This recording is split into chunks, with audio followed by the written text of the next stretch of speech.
Well, good evening and welcome to the Thursday, April 4th, 2024 C4 meeting. Hope everyone's doing well and enjoyed the lovely weekend that we just had. We've got a full agenda, so let's get into it. We'll start with the Pledge of Allegiance. Trent, it's good to see you. You know the drill. Throw it up there. I pledge allegiance to the flag of the United States of America and to the republic for which it stands, one nation, under God, indivisible, with liberty and justice for all. Gee, Trent, what stadium is that? That would be, if I had to guess, the Texas Ranger Stadium, the old stadium, not the new one. All right, we got a full agenda. No talking baseball tonight. Here we go. All right, so next on the agenda, welcome and introductions. As my name says, I'm Brian Hodson. I am your co-chair and the mayor of the city of Canby. I do lots of other stuff that we'll spare the details on. My co-chair is Commissioner Savas. Say hello, Paul. Hello, everyone. And we'll work our way around. Mr. Cernak. Hello. All right. Mr. Hilliard. Yep, with the Hamlet of Beaver Creek and representing the Hamlets. Perfect. Good to see you, sir. Thank you. Mr. Wood. Todd Wood, Canby, Oregon, representing rural transit districts. Thank you. Mr. Mills. Good evening. My name is Tom Mills. I'm the Service Planning Director for TriMet. Excellent. Welcome. Ms. Berry. Carolyn Berry, City of Wilsonville Counselor. Welcome. Mr. Sarah. Chair John Sarah, TriMet Government Affairs. Welcome. Counselor Sherman. Good evening, Brett Sherman, City Councilor, Happy Valley. Excellent. Mr. Marl. Good evening, colleagues. Adam Marl, Oregon City Commissioner. Welcome, sir. Good to see you. Mayor Milch out of Gladstone. Michael Milch, Gladstone Mayor. Excellent, sir. Miss Pratt. Valerie Pratt, Walton City Council. Thank you, Counselor. It's good to see you. The man, the myth, the legend, Mr. Mayor Joe Buck. Joe Buck, Mayor of Lake Oswego. Good evening, everyone. Excellent. Sherry. Sherry French, Clackamas Riverwater Board President. Excellent. Mayor Bielstowski. Rory Bielostowski, Mayor of Westland. Welcome, sir. I think that I got everybody. At least those are on my screen. Trent, we got people in the wings there you want to introduce? We have a pretty good showing today from various transportation partners, city partners, and others. And we have our first presenters here from TriMet, who are the first topic on our agenda today. I do want to just provide a quick note because you'll notice a change that our good friend Brian Hockaday is not hosting us tonight. It is me again. Brian has taken an opportunity with the Department of Energy at the state. So he has moved on to different things. I don't always want to say that the state's bigger and better things because we do cool things here at Clackamas County, but we wish Brian well as he moves over and he's still in the public agency family as he does that. So I wanted to just provide that update real quick for the team and then let you know as well. The good work that Brian was doing was creating some new systems for C4, kind of bringing us a little bit more current. And so as a result of his change and adjusting to some of those systems, there might be a little swirlage in the next couple of meetings, but we're trying to make sure that that's seamless on your side. But if you have any questions, please do not hesitate to email me or check in on anything related to C4. All right. Well, thanks for that update, Trent. We wish Mr. Hockaday all the best. And you never know. He may come screaming back to Clackamas County after he spends some time there in Salem. Well, great. So some housekeeping things. Additionally, I need a motion to approve the minutes of the March 7th, 2024 C4 meeting. Move approval of the minutes. Thank you, Second. Joe. Thank you, Brett. Motion's been made and seconded to approve the minutes. Any discussion, comments, questions, changes? Seeing none, all those in favor? Aye. Anyone opposed? Motion passes. Those minutes are approved. All right, running 3 minutes behind, so we'll move into the stiff orientation. I believe that's Mr. Mills taking us through it. Yes, good evening. Again, my name is Tom Mills. I am the Service Planning Director at TriMet. Some of you also know me as kind of the region's stiff coordinator. I work with Clackamas County staff and Commissioner Savas on developing the stiff plan for the region and submitting it to TriMet, or excuse me, to ODOT. And I'll get into what I mean by the stiff plan. I'm going to go ahead and share my screen if that's okay. Yes, you should have ability to do that. Okay, let's see. Here it is. Okay, let me start here. Can you all see this? Yes, it's not the full presentation scene. You can kind of see like the left side column. Okay, how's that? You're all set. Okay. Great. So let's just dive right in here. So what exactly is STIF? STIF stands for the Statewide Transportation Improvement Fund. It was part of House Bill 2017 Keep Oregon Moving Act. As you all know, that bill had all sorts of things in it, tolling being one of them.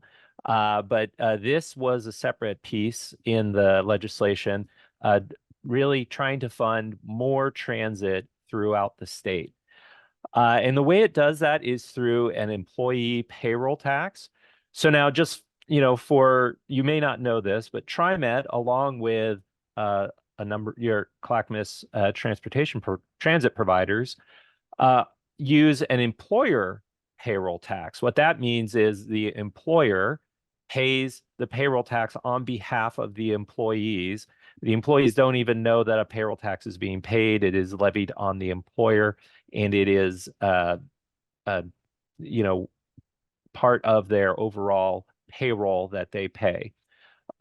Whereas, and for TriMet, the state gives authority to go up to, I believe it's 0.8% right now.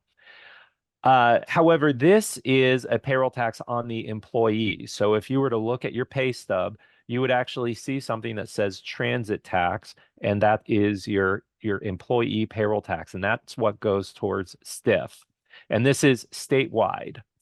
It is 0.1% of all payroll in the state. 90% of the funds that are generated in this area come back to this area. 5% stays with ODOT to fund a competitive grant program. So TriMet, along with Clackamas County and the Clackamas County transit providers, can and have competed for those grants.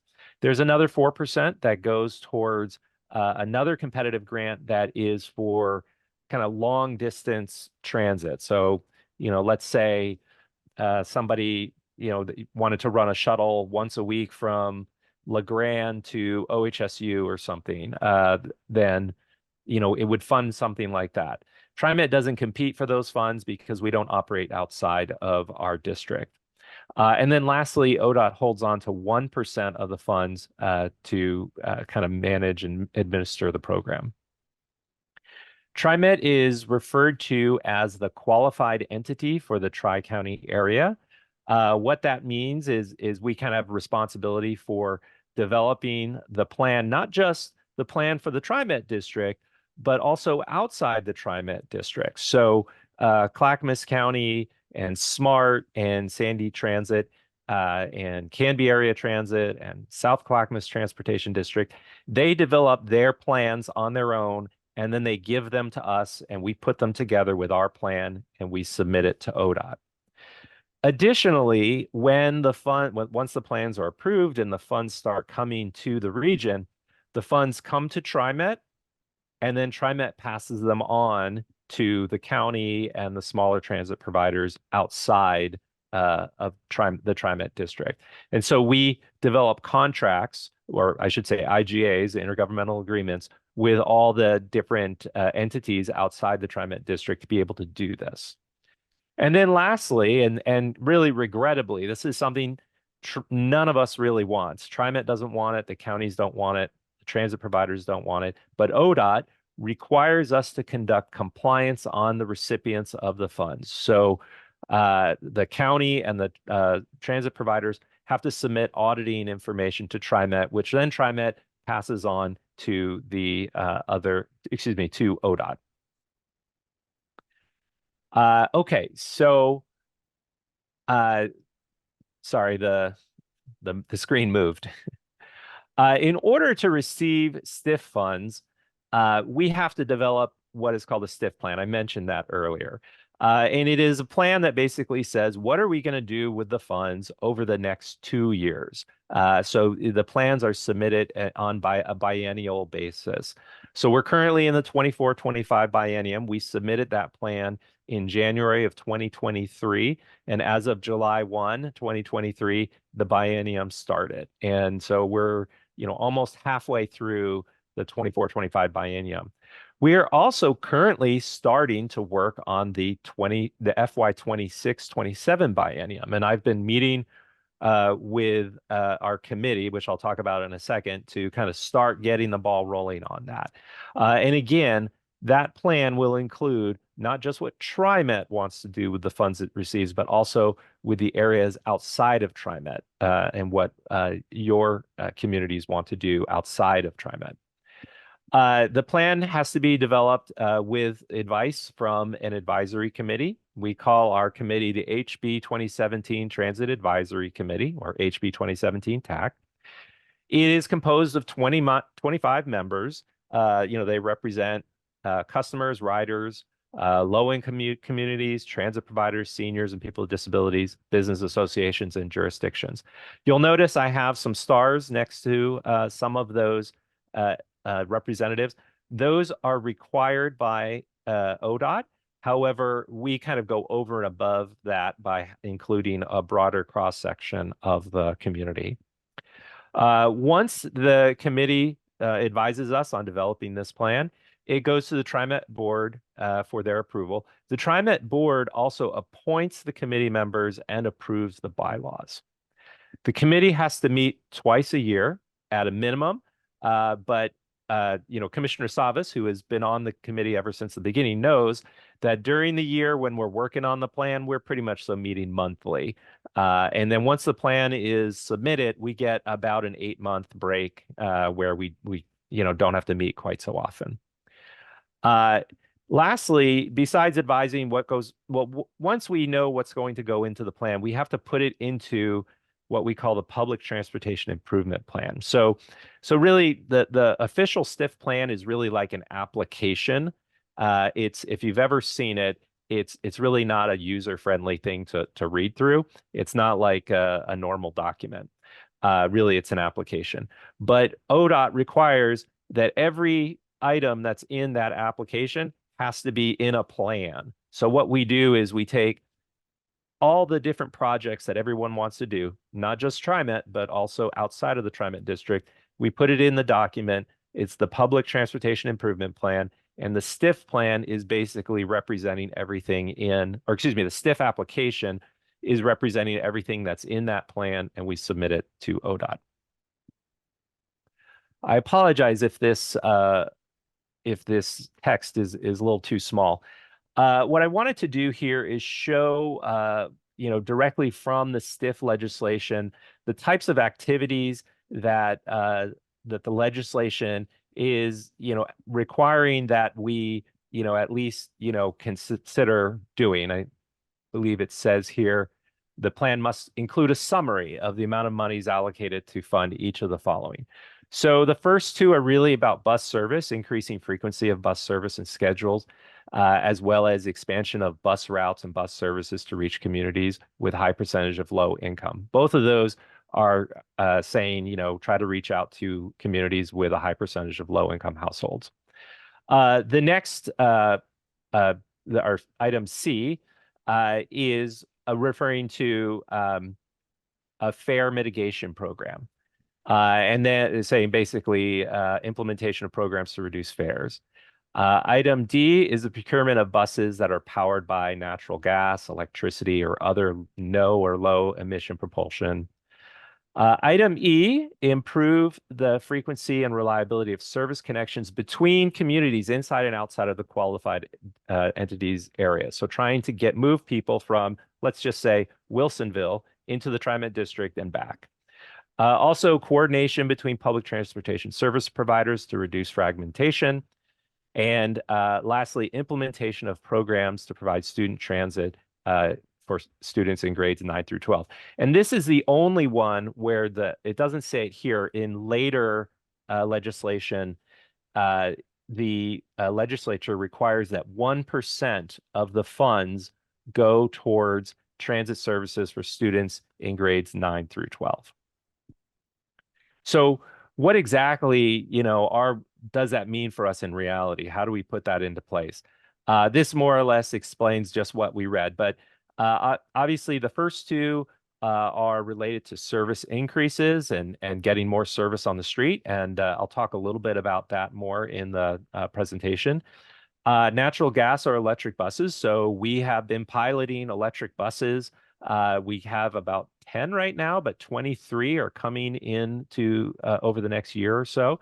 And we'll be deploying them on the system. Of course, with that comes the infrastructure for charging the electric buses. Fare reduction program. So TriMet has a low-income fare program. It's half price for a single ticket or a day ticket, and it's actually 72% off on a monthly pass. So it's really a great deal. Improved connections inside and outside the district. So we give money to SMART, we give money to Sandy Area Metro, and we give money to Clackamas County to operate service from areas outside of the TriMet district into the TriMet district and back. Again, trying to improve those connections between our communities. And then reduce fragmentation of services. The way we've kind of interpreted this is kind of first and last mile services. So we also give money to Clackamas County to operate shuttles in areas that we can't really operate cost effectively. Either we can't cost effectively operate, or we can't run buses down those streets because maybe it's too residential or so. So we currently have a service, the Clackamas Industrial Shuttle Service that Clackamas County operates. We give money to Clackamas County to operate an Oregon City shuttle, as well as a Clackamas Community College Express service. And then the last one, which wasn't on the original list and was later included, is programs for older adults and people with disabilities. And let me talk a little bit more about that. So the STIF program is really broken up into two buckets. The first bucket is called STIF payroll-based formula funds. And this is the big money. This is most of the money is this, and it goes towards funding those 10 or so activities that are mentioned in the legislation. But a smaller amount is reserved for something called STIF population-based formula funds. This is actually a program that used to be called Special Transportation Funds, STF. The Special Transportation Funds have been around since 1985, and they fund programs for transportation programs for older adults and people with disabilities. Since 1985, these funds have been made up of a cigarette tax, ID card fees, and now not licensed, but if you go get an ID card that is not a license, you have a fee that goes towards this, and non-auto gas tax. So if you buy gasoline for a generator or gasoline for a boat, that tax that you're paying is reserved for this program. I'm not quite sure how they figure out whether it's gasoline for a car or gasoline for a boat, but somehow they do. But because the cigarette tax and gasoline taxes are declining revenues, right? Because fewer people are smoking and cars are more fuel efficient, The state does take some of the stiff payroll funds, that bucket above, the bigger bucket, and they put some of it into the stiff population-based funds to kind of stabilize that. And that is done before any of us sees the money. They do that. Just real quickly to give you a sense, I mentioned the different programs we do. Here's you can kind of see how they're broken up in a percentage basis. I will point out for service expansion, there is a chunk of money in there to actually fund infrastructure to support the service expansion. So, for example, in Oregon City, we have some funds set aside to make that a more efficient transit center so that more buses can, if we're bringing more service to Oregon City, we need a place to put those buses when they arrive. So we want to be able to fit more buses in that transit center. Also, it'll spruce it up. It's been around for a long time. It's showing its age, and so there would be a new spruced up transit center that would go along with it. But that's just an example. Zero emission buses. There's buses in there, but there's also infrastructure, for the buses, et cetera. You can see safety and security. The first last mile connections are those shuttles, as well as also in that pie chart is the service from outside the TriMet into the TriMet district and others. So real quickly, I just want to review from the FY24-25 biennium some of the new service that we're bringing to Clackamas County. So just, just last week, I presented an ordinance to the TriMet Board of Directors to increase service in the next fiscal year, so FY25. The first batch of improvements would occur this coming August.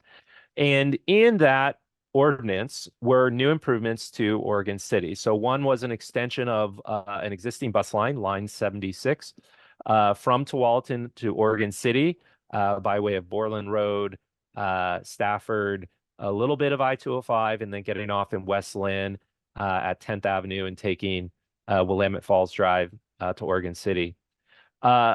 Moving a line off of I-5 that currently serves, it goes from West Lynn to Tualatin. It uses I-5 to get downtown. We would like to get more riders on it. And so we're moving it off to serve Boones Ferry Road through Lake Grove and then through Mountain Park, serving PCC Sylvania, and then going on to Barber Boulevard in the peak hours and going all the way to downtown. It adds about 13 minutes to the trip. So yes, longer, hopefully not too badly. And, hopefully people will still ride, and then we can then get more riders. Oh, I skipped over a brand new bus line between West Lynn and Lake Oswego, and then restoring some service levels. So two lines, the line 31 and the line 79, both go from Oregon City to Clackamas Town Center, but they both serve opposite sides of I-205. We would be able to restore their service levels to what they were before the pandemic. Then also I mentioned the Oregon City Transit Center rehabilitation expansion.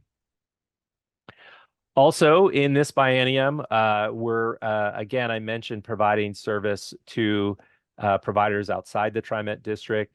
The Sandy to Clackamas Town Center service just started up, I think it was November or so. Wilsonville to Tualatin has been going for some time, and Esticated at Clackamas Community College. There's also money for SMART to operate Wilsonville to Clackamas Town Center. I understand they're waiting on ODOT to give them approval to use the shoulder. And then the shuttles, and I mentioned in Clackamas County, those shuttles that are listed there.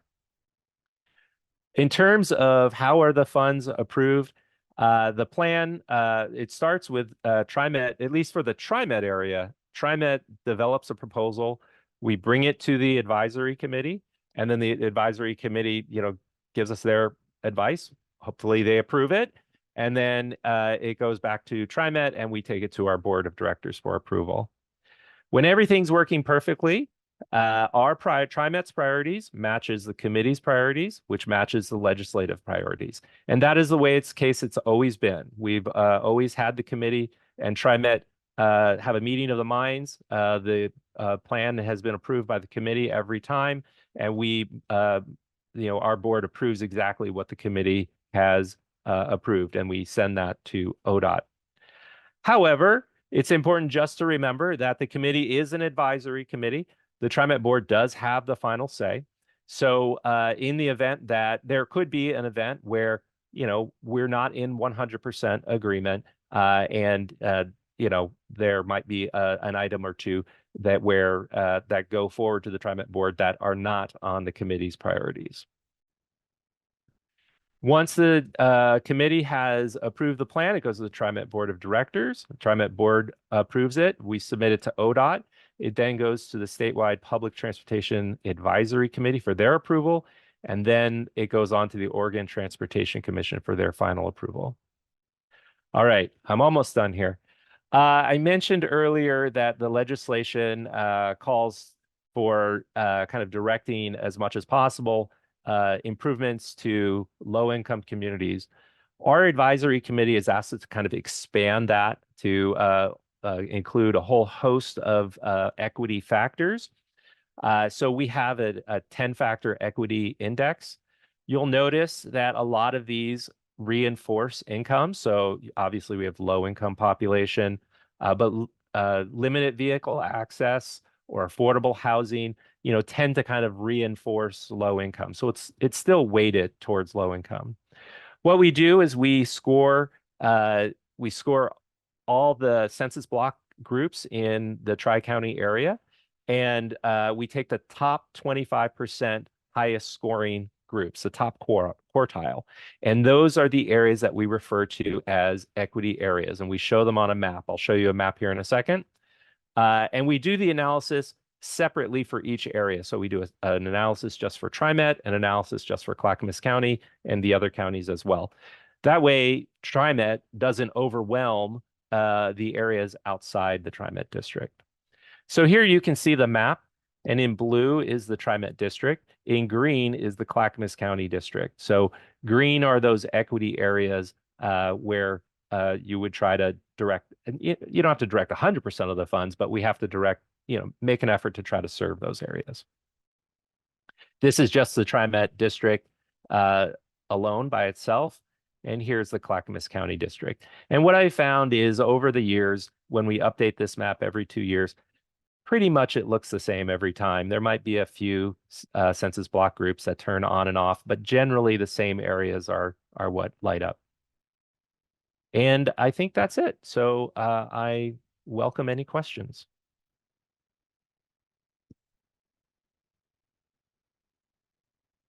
I guess I'll just go ahead and call folks. Is that okay? Or Trent, did you want to do that? Yeah, Tom, could you put one of your earlier slides up? You may be in the first one or the second one. Sure. Let me go here. Okay. Let me see if I can hold on 1 second. And then I'll go to the top. Oh, hold on. Screen sharing stopped for some strange reason. Let me go to the top and then I'll share again here. Okay. I'm at the top. And here we go. Okay. Looks like it was a second slide. The second slide. This one here, I can put it on screen. Yeah. Thank you. So, so Tom, I know each other. I mean, I be respectful here. I'm trying to be very pragmatic here. So, bear with me. Sure. Some of the things I might say might be a little bit. I want to make sure they're not. I want to make sure they're construed in a constructive way. So this line that says 90% of funds are returned to the area for which they are derived. Does that, when you say area, is that the Portland region? What defines the area? The qualified entity. So okay. Yeah. So that means they go to TriMet, not necessarily geographically Clackamas County. They go to, so what they do, let's just say it's $1 million, just for an easy number. ODOT would say the Tri-County area generates $1 million worth of tax. So we're going to give the Tri-County area $1 million. And based on the way that ODOT breaks out the funds, we get a portion of that, and Clackamas County gets a portion of that, as do Multnomah and Washington, as well as SMART, Canby Area Transit, Sandy Area Metro, and South Clackamas Transportation District. Right. Okay, thank you, Tom. I just want to just to share with my colleagues that are on this Zoom call is that, as you mentioned, I've been on the committee from the beginning. I was really excited about the HB 2017 dollars. I really thought that it would bring more revenue than it's bringing, or service. Maybe revenue is not the right word, more service, new service, as the legislative intent was to where people lived, and that would solve some of our issues, whether those last mile type of services, whether that's E and F or E or F singularly, but E and F combined on that one chart you had, or that one page. Now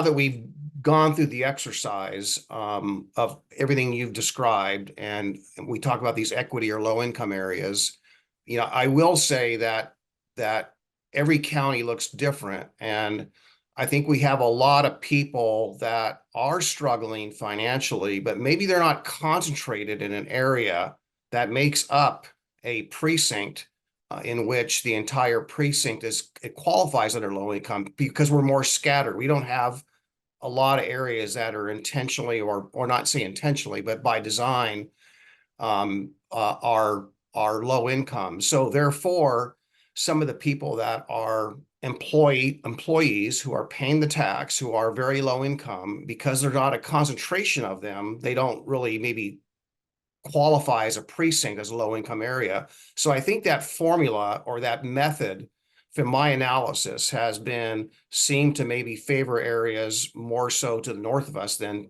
Clackamas County. So with that said, the other piece about the, and some of our staff have done a little bit of work, and maybe you can help address that. While I understand that Forward Together added some new service, it also took away service, if I'm not mistaken. If I'm wrong there, please clarify. But I do know that there's been a readjustment. So while there are a couple new lines and additions, and thank you for the additions, we appreciate that. There were some lines that were dropped. But the staff work that we've done figured out that from a formula basis, based on employee payroll, not employer payroll, but employee payroll, that we would probably have significantly more dollars available within Clackamas County than we're currently getting, whether that's within TriMet Service District or outside of TriMet Service District. Can you, do you, and I'm sure you're aware of that now, because John attended the meeting. I'm sure he shared that with you. Could you address that discrepancy or misunderstanding or understanding, or what? Yeah. Well, first, let me just talk a little bit about the service, and then I'd be happy to talk a little bit more about the disbursement of funds. So there are a number of things that you said that I agree with. We're putting more service out. Some of that is new service and its service expansion. Some of that is a reallocation of service that was, not being used. And let's not, run empty buses in some locations when we know there are other locations that could really use them. So an example of that would be, the bus line 154, which serves the Willamette area in West Lynn and goes along Willamette Falls Drive to Oregon City. And we all know Willamette Falls Drive, on one side you have the highway, and the other side you have the river, and there's really no development there. And so instead, that, we are proposing that bus line would go away, but in place of it would be a new bus line going up Salamo Road from the Willamette community all the way up to Lake Oswego. The new Line 76 extension would kind of take over another portion of the 154. And then finally, the portion that goes up to Clackamas Heights would be taken over by another line, line 34. So yeah, we're trying to be more efficient with what we have.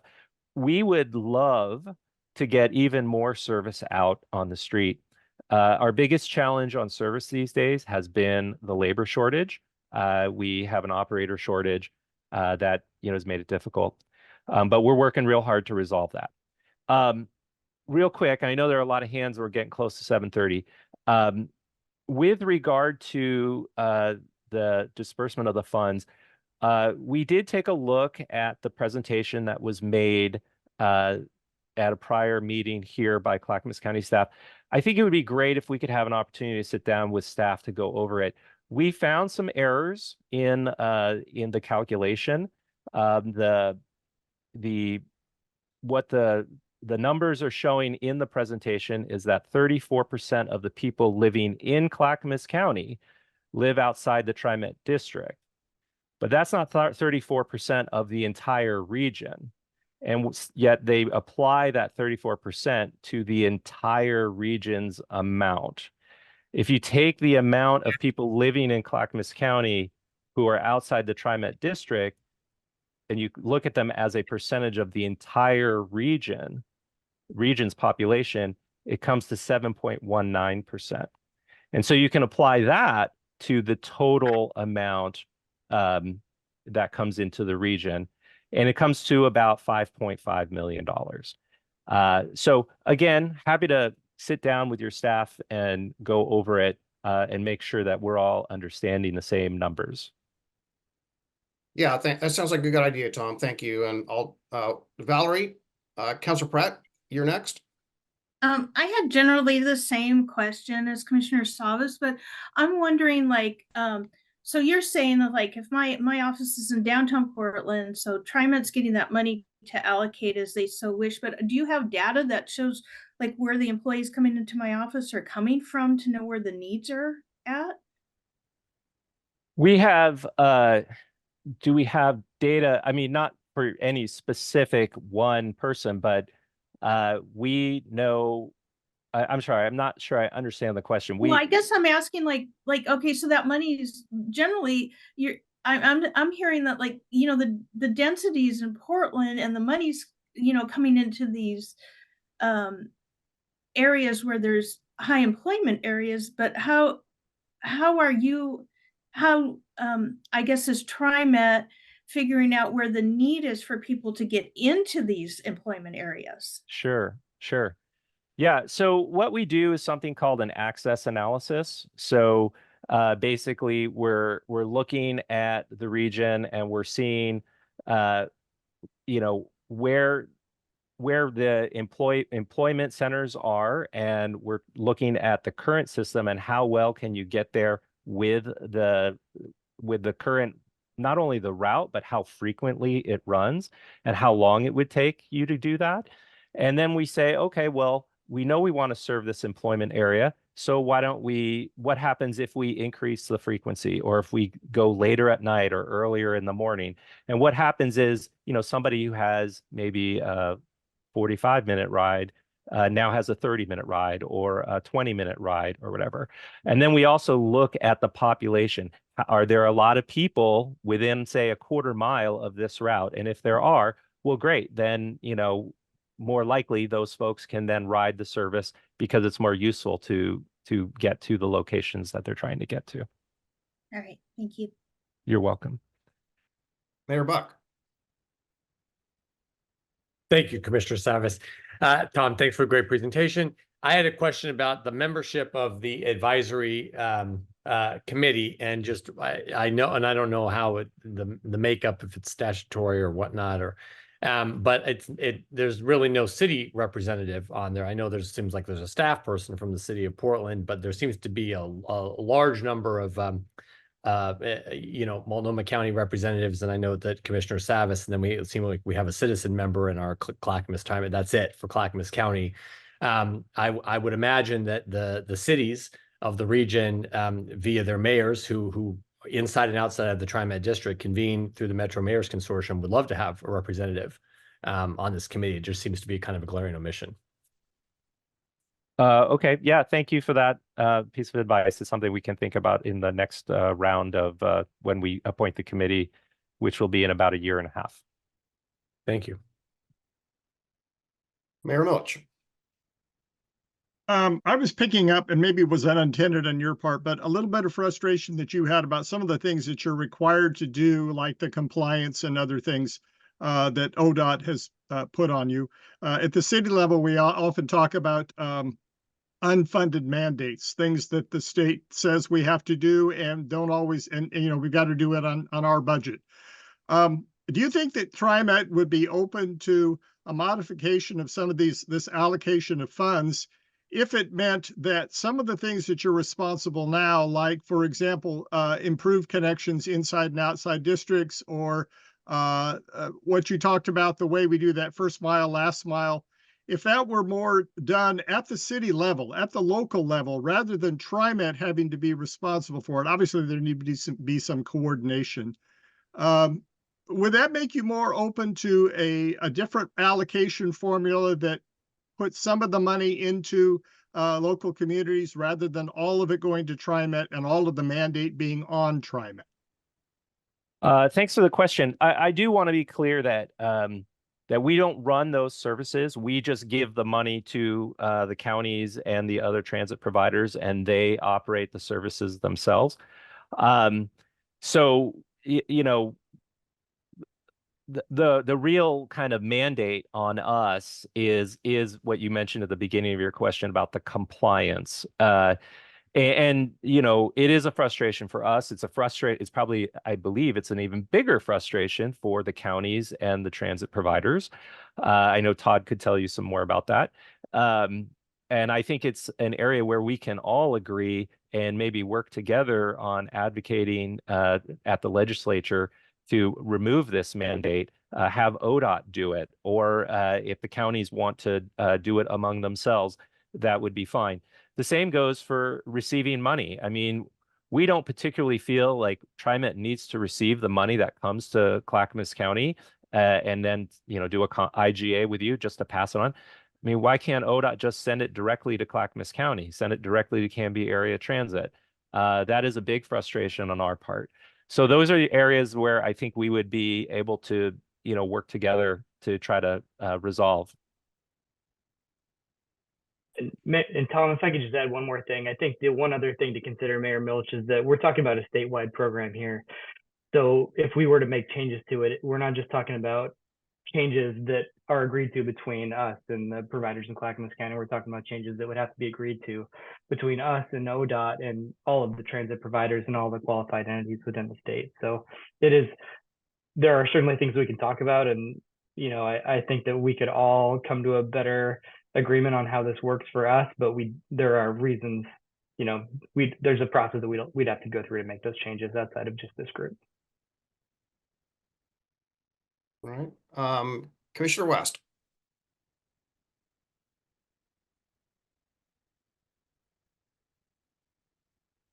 Thank you. You talked about on one of your slides the focus on electric buses, green, kind of a green outlook, and how we do transportation with TriMet. Some of that's come through the legislature. I know when I was with the city of Wilsonville, we got a grant to purchase a couple electric buses, the Proterra buses. There has been some financial difficulties in that industry, in that sector. We know Proterra went out of business. It was kind of like the Tesla of buses and was widely touted as, you know, a great option. After they had delivered, you know, a number of buses, some jurisdictions have had different outcomes. I'm just kind of curious with that goal and looking to like deliver that type of service with that type of vehicle, if there's any issues with TriMet or in Oregon, or the ability or the viability of that moving forward. Yeah, that's a great question. You know, it is still kind of a nascent industry, still kind of, you know, coming into its own. We have had successes and we've had difficulties. our electric buses, most of them are on the street, but it has not been easy. It's not just the buses, but also if you have the chargers, that's a whole technology there that doesn't always work and that breaks down. And we have to have technicians who are, trained in that kind of dealing with that kind of thing. Right now, there are only 2 providers of electric buses in the United States. We are required to use Buy America if we're using federal funds, and oftentimes we are, in addition to the STIF funding that we receive. And it's kind of a get in line. Every transit district in the country is trying to buy buses from these folks. We have to order them 2 years in advance. Now they're asking us for big upfront down payments on them. And sometimes they perform well and other times they don't have the mileage. We can't get the mileage out of them that we really are trying to. And oftentimes it depends on the weather. So we're still in the early phases. I wouldn't say that we've dove in 100% yet. We're still trying to make it work. Thank you, Tom. Can I ask a quick follow-up? Yeah, sure. Go ahead, Ben. If we have the difficulty, we don't have the supply, they're not effective with the mileage we need. They're really difficult to repair. The big companies that were millions and millions of dollars poured into them are going under. Is there an appetite to go back to what works, and that's just back to diesel buses and try to have an efficient diesel bus, or are we going to see more public dollars dumped into an option doesn't seem super viable or reliable right now? Well, I can't make a policy statement on behalf of TriMet on that because it really is outside of my my department. But what I can say from the efficiency standpoint of diesel, TriMet currently most of our buses are still diesel buses, and we use R99 renewable diesel. And we also have on the backs of our kind of exhaust pipe, you can't really see them, but they're particulate traps. So whatever is coming out, I mean, it's cleaner burning, but then whatever is coming out, much of it is being caught in these particulate traps. We are not zero emission, but we are low emission and probably one of the lower emission transit agencies in the country. And Tom, if I could just add on to that, Commissioner West, we're not jumping into any technology that we aren't going to feel comfortable and confident in. So, part of the process that we're doing right now is still investigating what technology is going to serve us best for a zero emission bus. That still theoretically includes the use of hydrogen fuel cell buses that we're currently, investigating and hoping to test at some point in the future. We've seen other transit agencies use those with, frankly, much more success than some battery electric options that have been out there. So, there's still options on the table, and we're doing our due diligence to make sure that we're effectively using that funding. Thank you. All right. So Tom, I know we're a little bit over time. Thank you for continuing the conversation with us. I'll, if there's no other hands going up, I'll just close with this, and that is that we have been, in a way, we're in this untenable position at times. To say I think Clackamas County in general, in which we hear from some of the people, elected officials or staff around the region say, well, geez, we're only going to provide service where there's high density, or, there's TOD, transit-oriented development. And yet a lot of Clackamas County is built out. It's suburban. It's got, the hills and the, Westland, Oregon City, Oak Grove, Lake Oswego. There's a lot of areas where the topography is very challenging, and that last mile is huge for us. And all, in all candor here, Mr. Markgraf, who, we, appreciate Tom's, that he has mentioned to me in a conversation about this, that, if there's a means of the county or an agency providing more shuttles for local, like a local jitney kind of shuttle service that you talked about earlier, that they would find a way to help fund that. And I don't know if that would be ongoing. We wouldn't want to endeavor into something that was a pilot, but that's something that we knew we had a reliable source of revenue to keep going. But I do recognize that there is a shortage of bus drivers. I'm looking forward to maybe having that conversation about the math of the funds. But again, I am still hanging on, even though the State Rules Committee did make some decisions.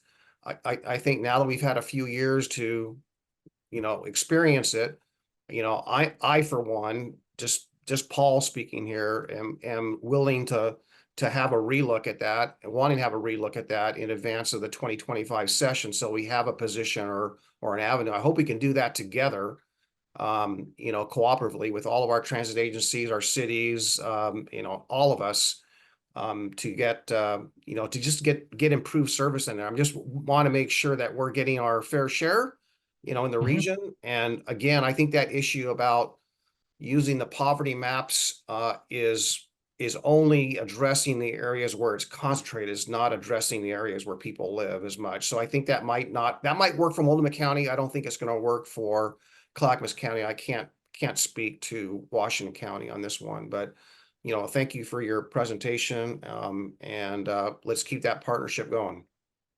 Great, thank you. Yeah, I appreciate it too, and I'll reach out to staff at Clackamas County to go over the math with them. Yeah, and one last point I think that Mayor Buck made. I think having some greater, more balanced representation on the STIF committee would be good. There's only, I think, maybe 3 or 4 elected officials that are there, one from each county and one from Metro at times. Yes. The city of Portland usually sends one of their staffers, but I think having some more balanced representation there, not just mayors, but if there's more balance to that, we might be in a little bit different place. But we're learning as we're going with these new dollars. So yeah, I absolutely. appreciate that. Okay, thank you. Thank you. Mayor Hodson, turning it back to you. Great. Trent is now going to take us through the ODOT supplemental EA comment period letter and some new news on tolling. Yes, thank you. Thank you, TriMet, for that presentation and for that update. So for tolling, a month ago at C4, you approved a letter to send to ODOT requesting an extension on the comment period for the supplemental EA that we are expecting in July of this year. And then 4 days after you sent that letter, the governor sent a letter to the Oregon Transportation Commission that really shook up the ecosystem of tolling in Oregon. That letter from the governor did a couple of things. It shelved the tolling program for the Regional Mobility Pricing Project, RMPP. It affirmed the tolling project for the IBR, the Interstate Bridge Replacement Project, and it delayed tolling on I-205 Abernathy Bridge. And that letter came under a little bit of like some interpretive haze for a little bit, because it was unclear what that meant for the Abernathy project. It was very clear about RMPP, it was very clear about IBR. The Abernathy project, a little less clear. But I think we all had some assumptions about it, and we were seeking clarification. And to be fair to ODOT, they found out, it seems, at about the same time we all did. So it took them a little while, I think, to interpret what that meant, and are now trying to figure out how to adjust their tolling office, to sort of fit the direction of the governor's letter at the time. So we had already sent your letter requesting an extension of the comment period, and what we were unclear about is whether or not they were still going to move forward with the supplemental EA, because that we didn't know how close they were done, if that was, kind of a big product, and it would still potentially fit within the confines of the governor's letter. They could maybe have it ready to go, and if they needed it after the legislative session, they could have used it. So it was unclear, and these were all lacking details. We're all making assumptions. It's really kind of the summary of that. So we've been trying pretty hard to get that information. And ODOT just didn't know for a couple of weeks. It was hard for them to know.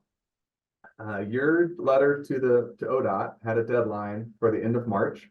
So I reached out on Monday, which was April 1. We had still not received a reply. I did reach out in the middle of March to say like, hey, we know this letter from the governor may change some things. And so if you're not moving forward with the EA, just let us know. They said, thanks for that clarification. We'll get back to you in our timeline. They missed the timeline. They let me know on April 1st that they're trying to conclude the decision and they'll let us know before the C4 meeting. So that's a long way of, not leading with the good news, but here's the good news. What I heard from ODOT this morning was that they are currently working on the transition to shut down the work on the I-205 tolling EA, concluding the work on that project. And they will not proceed further to publish the EA. And therefore, there's not a need for a public comment period because they're going to focus on archiving that work to date. So, short story is they're not moving forward with the comment period here in 2024. Consistent with the governor's letter, they're going to hold on the toll project for Abernathy to give the state legislature a chance to address the funding gap that is needed for the 205 project, specifically the Abernathy project. So that's a long way of getting to the point, and I just wanted to provide all the context to it because there was a lot of moving pieces. I wanted y'all to know the letter had gone out, the governor's letter had changed some things up. We did some due diligence to make sure that ODOT knew we were flexible on how they replied. We gave we've been working with them this week to make sure we had an answer before this meeting. But ultimately, of the options that were out there for us, the closure of the EA, and that's been pretty clear in the message today, sort of shuts down that work. And I think just my recommendation puts the work on you, Clackamas communities, to start thinking about 2025 and how we can move towards 2025 to address the funding gap within the Abernathy Bridge and other transportation things in general. So I wanted to put that on the table. I see firsthand by Commissioner West.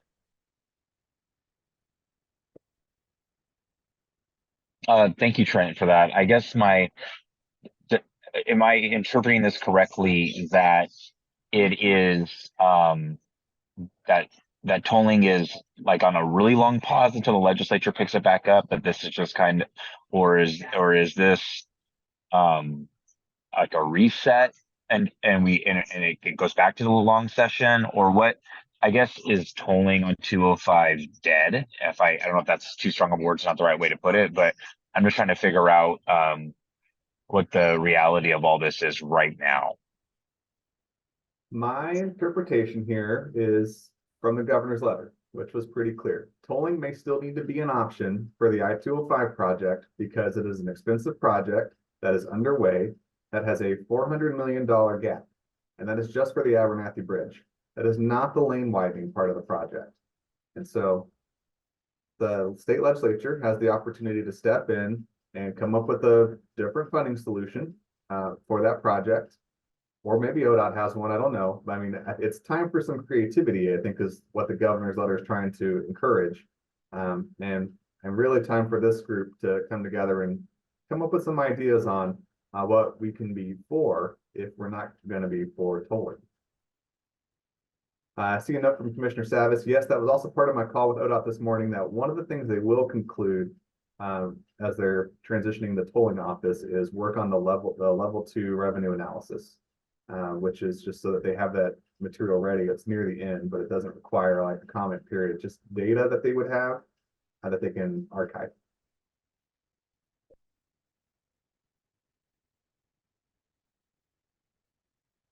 Any other comments or questions, group?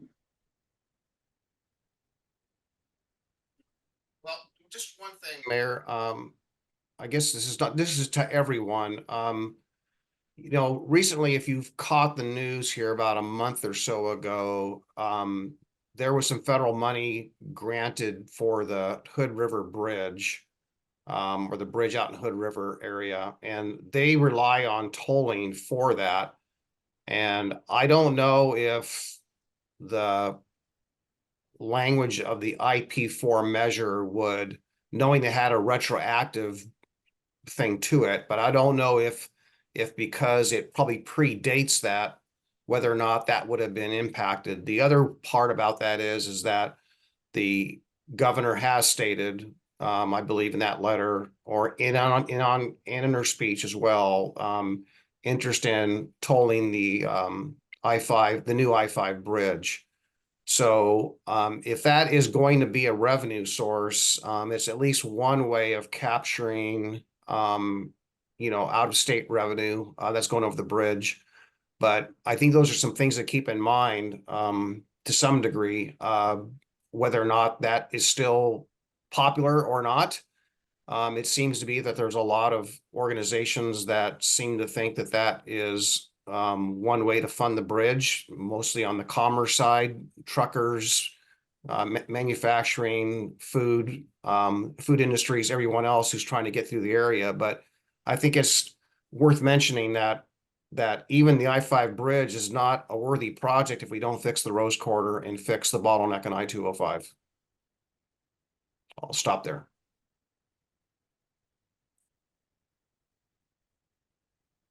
Okay. It's a big sea change. I mean, it kind of concludes some of the things that have been missing and provides the clarity that I think this community's really been looking for. Councilor Sherman? Yeah, thank you. So Trent, we may talk about this as part of our conversation on the upcoming gathering, but thoughts on strategizing as a county toward messaging our legislature on this topic? Yes, that's probably just a good segue into the C4 retreat. If you and I'm happy to do that because it's actually a perfect segue into the C4 retreat. So, you want to try to have a question in there, Mayor Bialostowski, before we go to the C4 retreat and that strategy, or do you want to hold? Well, I was just going to ask you real quick if in your call with ODOT you heard anything about the finance plan they're working on for Abernathy Bridge. I think that's a key component of the our strategy is seeing what they're cooking up. No, we did not talk about that. What we talked about was, there's a lot of work that they did, and they're still trying to unpack all of the work that they did and what they learned, and they're gonna archive it. I mean, I think they want to hang on to what they've worked on, because to Commissioner West's question earlier, the tolling is not dead.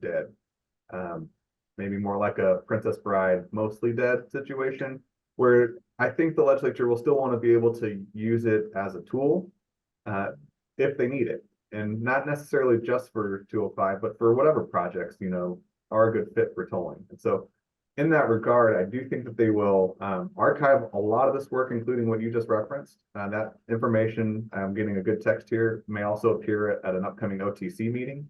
So I think there's still details that will come shake out in the days to come.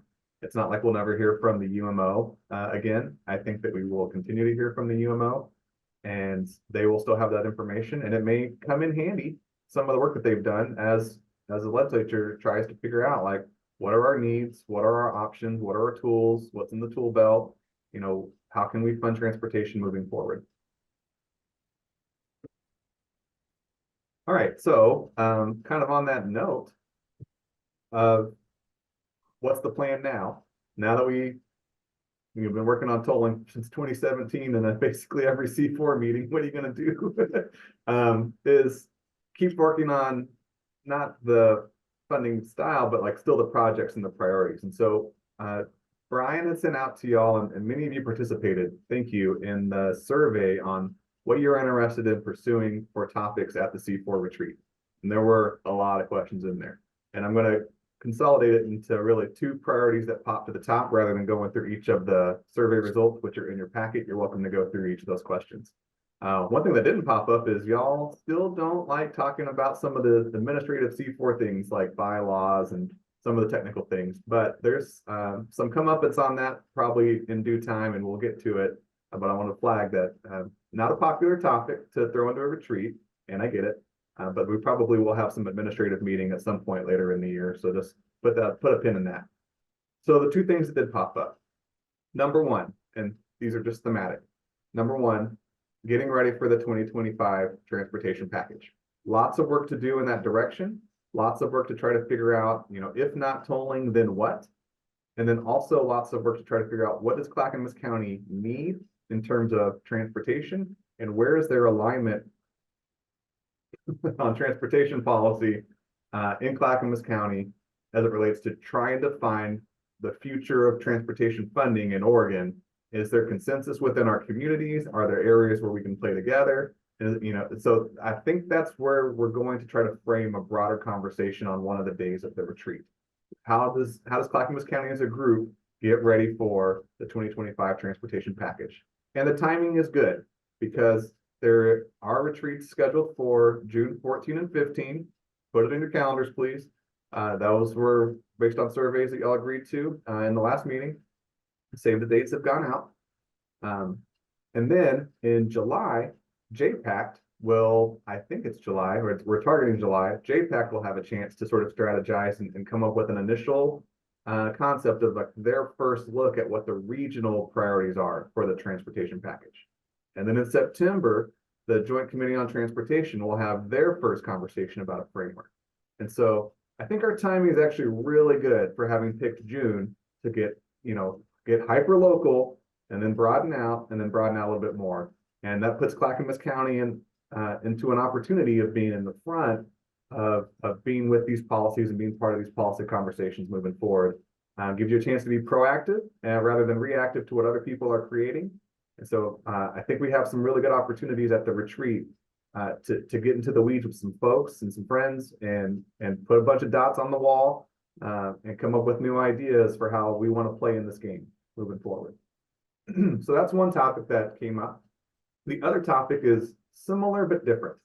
And that really is, there were several questions in the survey about how will Clackamas County grow or develop. And so we want to be thinking about a conversation framed around that topic. And I think what that could look like, and we're talking about it at the staff level here, is having a conversation around, what are your growth goals, whether it's related to housing production, which is a statewide priority right now, or around economic development. And we know that we have a bunch of cities in the county, and there's some of y'all fall on one side of that camp and some on the other and some in neither, but we all sort of play a role in some of that. And so having a conversation around what some of those growth strategies are specific to Clackamas County as a group to play into, broader regional and statewide funding opportunities that we're going to see coming down the pipe at future legislative sessions. And a good example of that, two good examples. One is the state is trying to invest in transportation infrastructure or just general infrastructure related to housing production. So the legislature just put like $100 million, towards filling infrastructure gaps to build more housing, put more doors out there. And for example, I think Lake Oswego was a recipient of some of that funding. Congratulations. The urban unincorporated area, Oak Lodge was a recipient of some of that funding. Congratulations. Way to go, C4, taking some money home from that, governor's housing package. Big wins right there. And we also know that we have several cities who are in dire need of additional resources for their water programs so that they can build. And I'm thinking about Sandy and Estacada and Malala, right? So there's needs all over our county. They are not all the same, but they're all similar. And can we have a conversation about that strategy? And some of it is also around how do we want to grow? Where will we grow? Where is there interest in growing? How's Happy Valley growing? What do you need to be successful? What does Wilsonville want to do? What do cities not want to do? And where can we play together? Do we need more transit investments to help, certain pieces? Where does the Sunrise Corridor project come in? So it's really a first conversation, and a conversation that I don't think our group has had for about 5 or 6 years about what are we mapping towards when we're thinking about growth.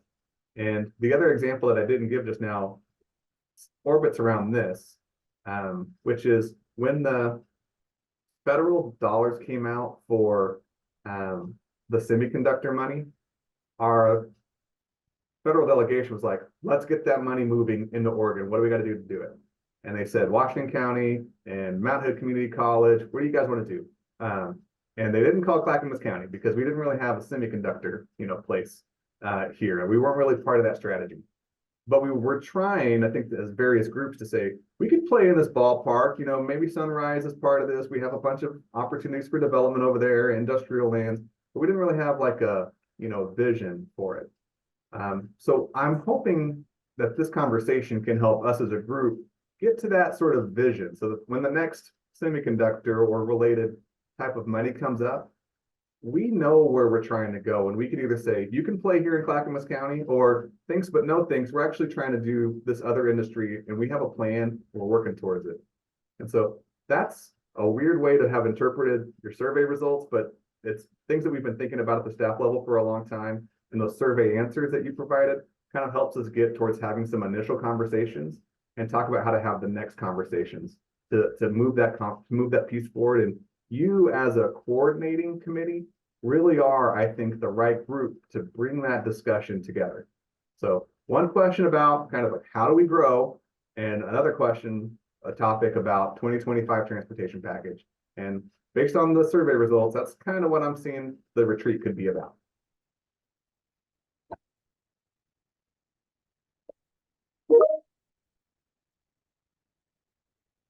So what do y'all think? Thumbs up? Okay, great. I would maybe have you all just ponder. I think Trent did a great job of laying out some of the infrastructure stuff, but there's also, and I know it's somewhat related, right? Treatment plants, Mayor, appreciate your mentioning Canby. But there's also some pipes, Oregon City, Gladstone, West Lynn, that's got some aging infrastructure that also needs to be addressed just to maintain what we've got. And I do know there's still a lot of infill that's going on, even in Gladstone. So just think about all your infrastructure needs, and let's take a look at that. I was kind of excited initially when that the discussion was happening, because I think the amount of money that was put aside for infrastructure was a lot bigger. Was it 500 million, I believe, and that got weaned down to like 100 million. So if those numbers are accurate still, but nonetheless, it doesn't go very far, as you all know, especially statewide. So we're going to need a lot more help than that if we want to build housing in a meaningful way. So anything else you want to add on Sunrise?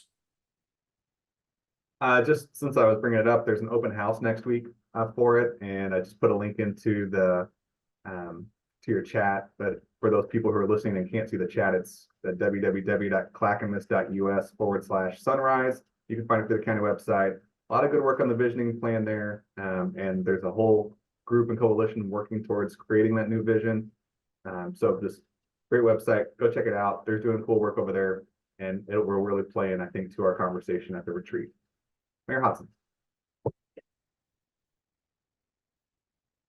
Just to piggyback on Commissioner Savas's comment about aging infrastructure, I mean, I think Canby's a good example of when we look at, if you've been through Canby down 99E, and how the neglection or the pipes and infrastructure under 99 being neglected has led to a delay in the project and an exorbitant increase in the price of the project, and other project or money being pulled from other projects to be able to complete the project. So I think that is a warranted piece for cities to be looking at.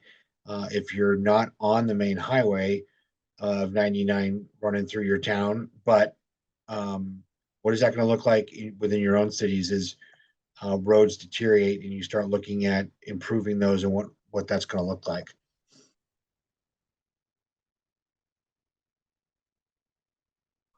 Mayor Buck. Thanks, Trent. I wonder if I don't know how many topics, those are two big topics, for the retreat. But it seems like the county and the cities have done such a good job coordinating around both housing and the supportive housing services these past years. And I know just I think yesterday the county Commissioner Savas was talking about all the great applications the cities submitted for that $5 million set aside, and lots, and in those submissions there's lots of good collaboration between the cities too on some of the services. So I don't know if there's some brainstorming to be done around continued collaboration on that front, or how the cities and the county could work even more effectively together around housing implementation, especially the conversation around the supported housing services measure. And I don't know if that's of interest. Yeah, Mayor, just to build on what you said there. Yes, the county yesterday approved all the requests that staff, both county and city staff, with their request, and moving forward with that. I think, we made a lot of progress there, and I think we're all grateful.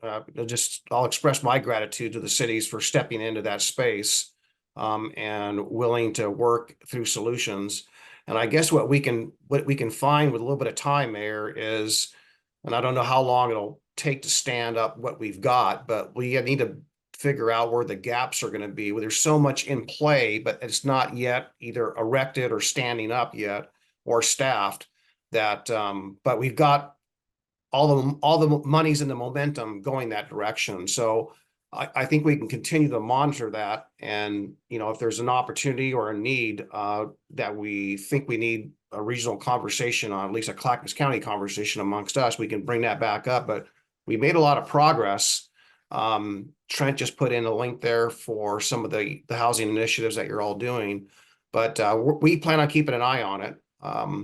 But right now we're trying to get ready for 2025 transportation session. So, or that bill. So, I think that might be the priority. It sounds like what you all chimed in on with the survey that Brian did. That sound okay, Mayor? Yes, yeah, absolutely. I really want to thank the commission for approving all those requests, and the staff for really working through each one and finding a way, because they received, of course, many requests for much more funding than they wanted to allocate. But even the ones that didn't get the direct allocation, they found other sources of revenue to fund those, both in the urban area and in the rural area. And just very impressive work, great collaboration, and really, I think, impactful use of the funds too. So anyway, thank you very much. Thank you, and the fellow commissioners. Yeah, you bet. And probably the next 30 to 60 days, probably no more than 60 days, you're going to probably hear more about some of the initiatives the county's moving forward in the unincorporated areas. So I think that might fill some gaps that maybe a lot of people aren't aware of. So look for more. We have a lot more in the queue. So, Councilor Berry. Is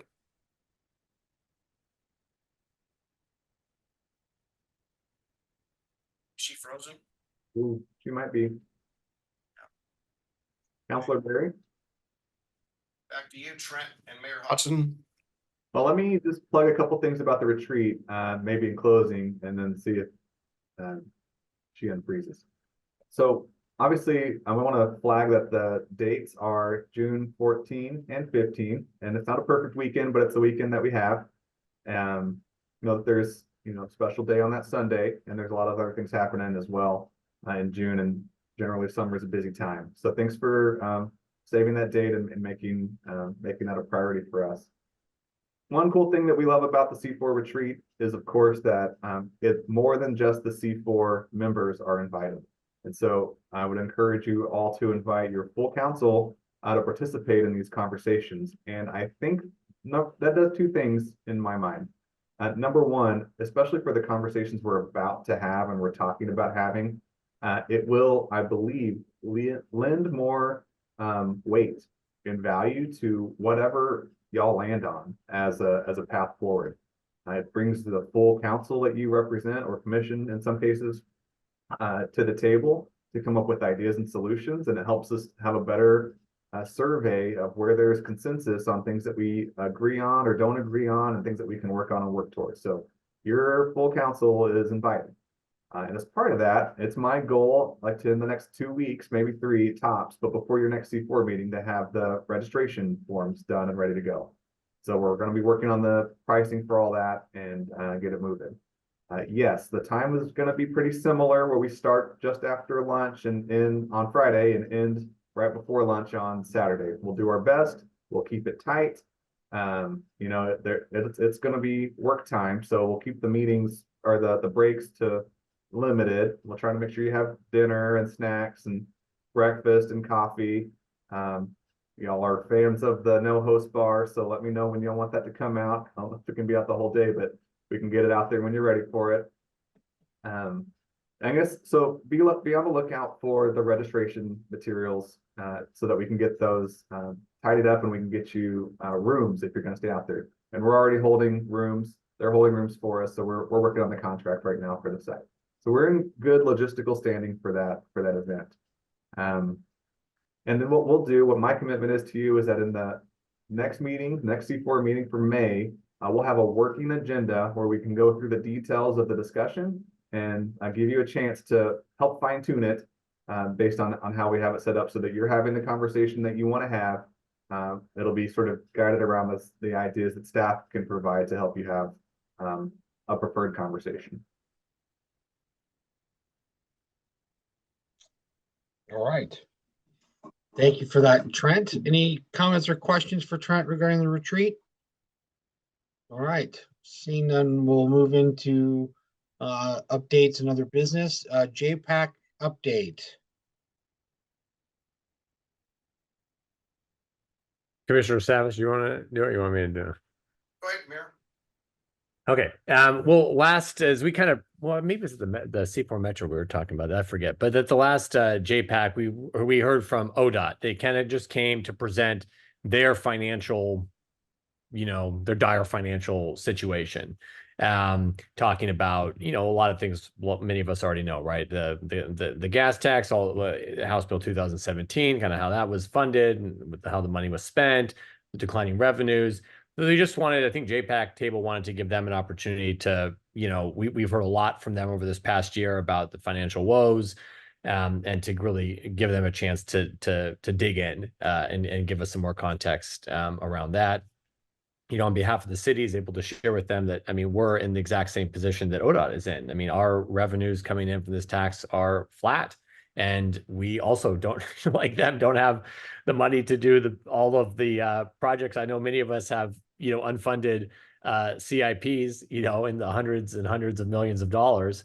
So we're all in the same boat, but we, of course, are, reliant on the state's funding and their formula to fund our, except for maybe some small fees and whatnot that we have on our utility bills. That's and general fund allocations. This is what we're relying on for our street, our basic transportation infrastructure as well. So anyway, that was basically the summary of the last JPAC meeting.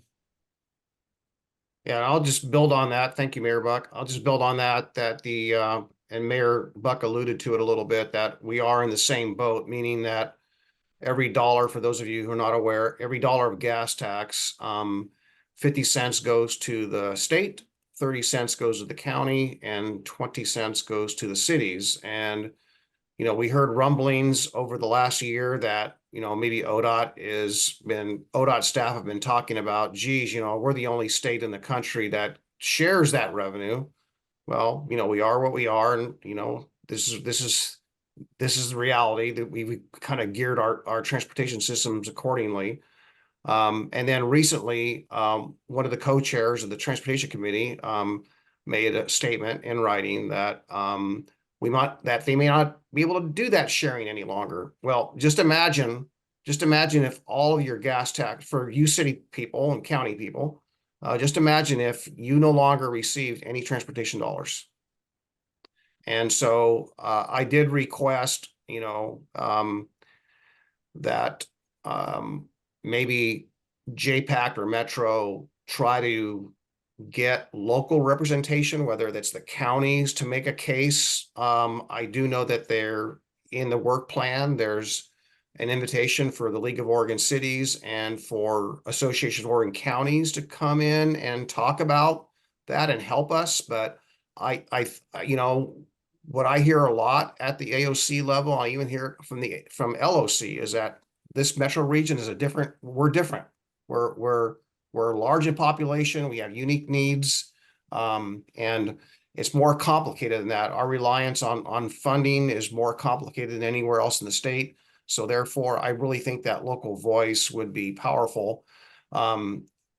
Monday night at the Region 1 Act, the same staff person from ODOT Her name will come to me in a moment, but Lindsay Baker for ODOT. She also did a similar presentation for the Region 1 Act. And again, I did my best to at least voice the concern that we're in this together, but it is a little bit, it rattles my cage a little bit when I don't hear the upper leadership of ODOT recognizing that we're in this together. We've been clamoring for over a year saying, hey, we're in this together. We have the same funding crisis you do. But we're just, I just feel like we're just off to the side. Like, you know, I would love to hear some statement from the director or the co-chairs of the transportation committee acknowledging that they're going to keep us whole. I do know that Lindsay Baker did make some suggestions and acknowledgement about the local needs, so I appreciate that. But again, the decision makers in the state at that upper level is what I'm concerned about. So just want to keep you all alert on that. And by the way, AOC, LOC have done some joint conversations on funding. I think we had 3 of them. So look out for that and get involved at the LOC level if you could. Keep an eye on that. That's all I have for JPAC. Unless Councilor Lewis, you have anything you want to add?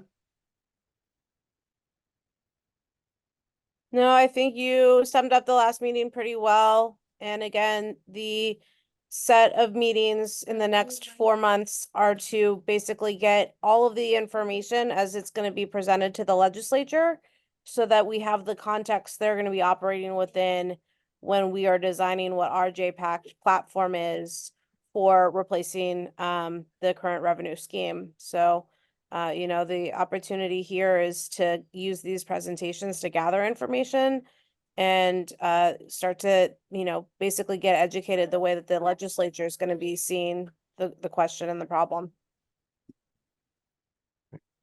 Thank you. Back to you, Mayor. Thank you very much. How about an impact update?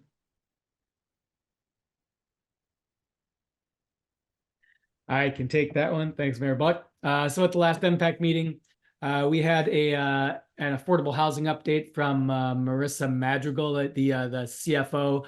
You know, the 2018 affordable housing bond is wrapping up here shortly, and so Metro is exploring options for how to kind of continue that process going forward. Whether, you know, I think the 3 scenarios were effectively do nothing, move forward with a similar property tax bond type scenario, or tap into like SHS income tax as an option as well. So I think if I remember correctly, the CFO is going to bring back to Metro options at the May meeting for consideration. Am I, Councilor Lewis, do you want to nod if I remember that correctly? I'm not sure if I remember that, what the next step was going to be.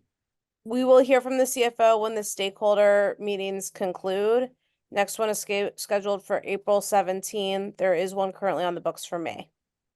Okay, very good, thank you. And so that was our first topic. We also got a state legislative recap covering the housing budget bill that was talked about, the infrastructure, SB 1537, the formation of the Housing Accountability and Production Office, things like that. And then also talked a little bit about kind of the urban growth boundary expansion tool and what the implications are of that. And I think that probably led into, so we had an update on the population forecast discussion that we'd had previously. And my takeaway from the from the kind of the UGB discussion in relation to that, or the land discussion, population growth has slowed. And I think that the takeaway in relation to the size of the UGB is we maybe don't need to increase the UGB because population isn't growing to the level that has been projected in the past. And that's just my personal takeaway. That's not what was actually said at the meeting, but that was kind of what was alluded to.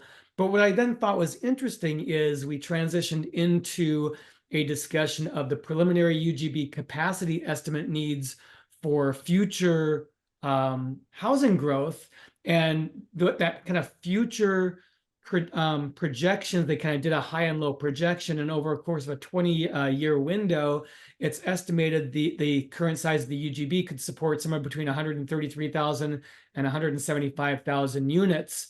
And what I thought was interesting, just from that perspective, that's a significant number, but the governor's housing projection goals over that kind of same general time frame is like 36,000 units a year. So I'm not sure how to reconcile those numbers, and we didn't really get into the details as kind of what the takeaway is with that. But there's at least a data mismatch right now in population growth, size of the UGB, housing production opportunities in the future. Mayor Buck, Councilor Lewis, anything to add on that one? No, that was a great summary. I just the process underway around supportive housing services is a interesting discussion, because we've all seen in our jurisdictions, right, the great way Metro made use of the housing bond dollars, and all of us have been working with the county, and there's projects in every jurisdiction throughout the region, and they produce more units than expected. But now that funding is running dry, right? And at the same time, we're seeing the much larger than anticipated collection of the supported housing services tax. And so Metro's like, well, golly gee, and again, the counties are making really good use of the money and rolling out good services, and we're seeing that here in Clackamas County, but it's still just like so much money, right? And so like, well, can we not get a skim off the top of this current tax collection and put some of that into the sticks and bricks, so that we're still funding the great services that are being provided to the most vulnerable residents, but also continuing the construction of housing, especially right now, as we know. I mean, housing just within like the market rate, multi-unit housing especially, is just not happening in the region. It is just not penciling out. There is not any new starts going on. So that is a huge problem. It was great that the state legislature passed this bill that really focuses on the regulatory environment, but that is not what's going to, that's not what's standing in the way of production and this is kind of nationwide. Even single family home new starts, I mean, they're just way down.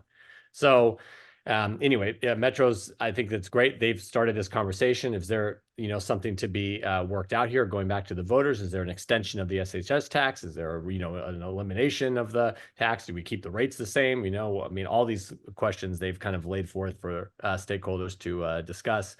And anyway, again, going back to kind of what I said before, we have had such a good relationship with Metro and with the county, and implementing both SHS and the housing bond. I mean, it would be great for our communities to continue to see those benefits enhanced even more in the years ahead.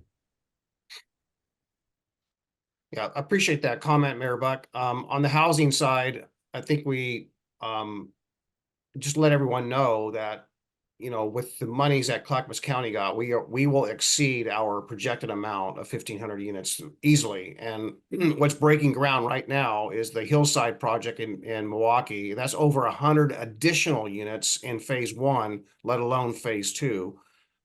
We got the Wilsonville project in the queue. The one in Lake Oswego at Merrillhurst, that's almost finished, right, Mayor? So there's a lot of things that are going to be opening up here pretty soon. And I don't have the whole list, but I still think there's opportunity, and there's still resources that our housing authority has and can do on its own. Can't speak for the other jurisdictions, but just because that particular stream of funding might be at its peak or at its completion, we will still have projects underway. So, well, interesting to see. Hopefully it's a regional conversation about exploring how to maximize what we've got. And I do know there's conversations happening. I do know that our chair wants to be more involved in that conversation. So I see an opportunity. It sounds like the county chairs want to be, want to take a look at it. And hopefully that's productive. I don't know. I'm not in those rooms. So let's keep up the good work anyhow. Back to you, Mayor. Okay, I see, Councilor Berry, you are back. You had your hand up earlier. Did you want to make a comment before we maybe close out here? Sure, thank you. My computer lost connection, so sorry about that. But for Wilsonville, we're really interested in money for industrial infrastructure because we need more infrastructure so that we can build the industrial areas and have more jobs and higher wages. Excellent. Okay. Any other business? Once, twice, 3 times sold. I'll take a motion to adjourn. So moved. And Sherry gets the second. All those in favor? Anyone want to stay on? No? Okay. Hey, all of you have a great month. Enjoy spring as it gets started. And I will see the best elected official group in the state next month. Have a good one.